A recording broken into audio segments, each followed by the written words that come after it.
Anastasia. ¡Me quiero matar! Si vienes acá, deberías escuchar los sonidos de la naturaleza. ¿Qué se mete, vieja con...? ¿Qué está haciendo, amigo? Primero, no soy su amigo. Segundo, ¿quién es usted? Y tercero, ¿qué le importa? Tulio, ¿dónde se metió ese idiota? Y así comencé mi lento aprendizaje ciclístico. No podemos cantar todavía porque uno de nuestros integrantes se desmayó. ¿En serio? ¿Quién? Tú.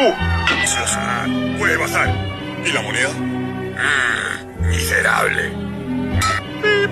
Usted se ha comunicado con el teléfono de Juan Carlos Bodoque. Si él le debe dinero, este ya no es el teléfono de Juan Carlos Bodoque.